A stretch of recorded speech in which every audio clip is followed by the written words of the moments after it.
Welcome again to this week's Keratoconus blog. I'm Dr. Peter Hirsch, and today we'll discuss some of the basic principles of corneal collagen crosslinking. As you might recall from last week, we discussed three goals in treating keratoconus: improving to your best vision, keeping the KC from progressing, and improving the optical contours so we get better results. As you know, keratoconus is a corneal problem which is inherently structural and biomechanical. In keratoconus, the cornea is thinner than normal, but more importantly, it's structurally weak. And just as if you have a thin spot on a tire or a balloon, the cornea can progressively deform and bulge out, leading to optical distortion, which scatters light and reduces your vision. KC tends to be more progressive in younger people, but even those who are older can progress over time. Because the main cause of keratoconus is lack of corneal biomechanical strength, it suggests that strengthening the cornea in some way can decrease the progression of the disease. This brings us then to corneal collagen crosslinking, which is the technique we now use to strengthen the cornea and decrease keratoconic progression. Corneal collagen crosslinking was first discovered, so to speak, and studied in 1994 in a group in Dresden, Germany. They were looking in the laboratory for means of strengthening the cornea and found that a combination of riboflavin and ultraviolet light was a good clinical method to indeed strengthen the cornea. Clinical trials in the United States were started back in 2008. I had the privilege of being medical monitor for the U.S. Clinical trials, which led to FDA approval of crosslinking in 2016. We did our first case here at the CLEI Center for Keratoconus back in February of 2008. The FDA has approved crosslinking for patients with progressive keratoconus who are 14 years old and older. So let's look at how crosslinking works.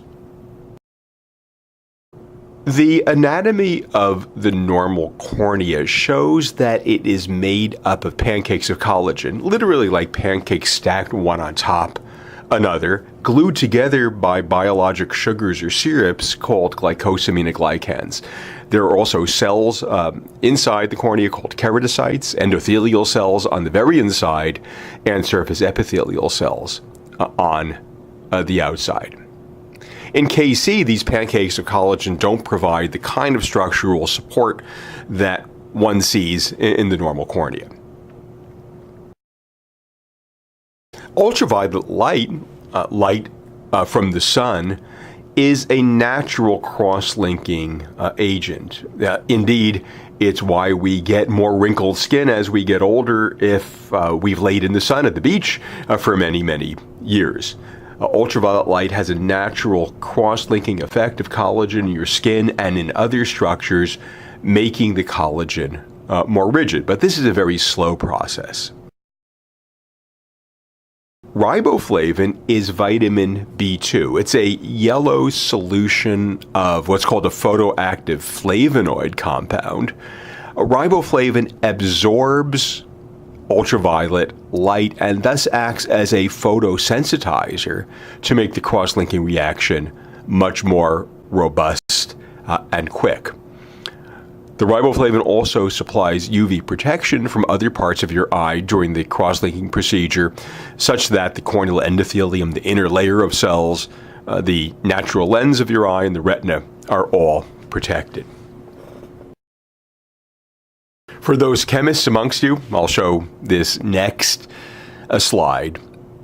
What happens is that the interaction of ultraviolet light with riboflavin forms activated compounds of both riboflavin and an oxygen.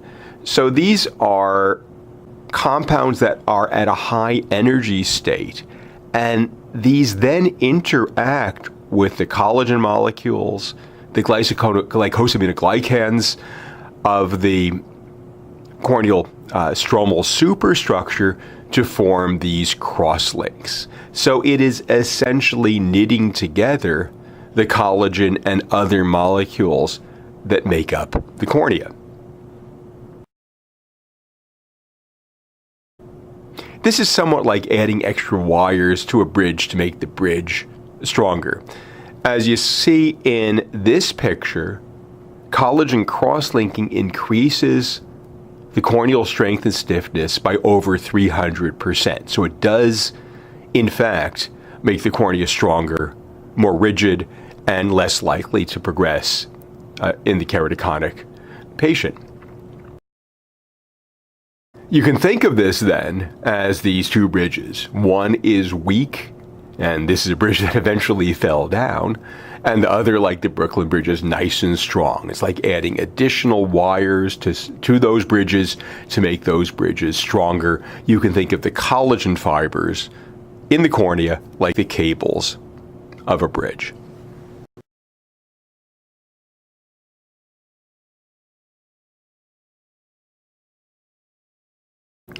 So the goal of collagen crosslinking in keratoconus is to decrease the progression of the disease by making the cornea stronger. Remember, and we'll discuss this in further discussions, the goal of crosslinking is not to make your vision better. Rather, we are aiming at this one goal of decreasing progression of keratoconus.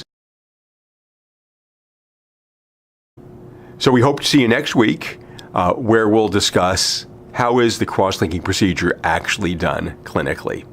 Thanks for listening. Have a good week.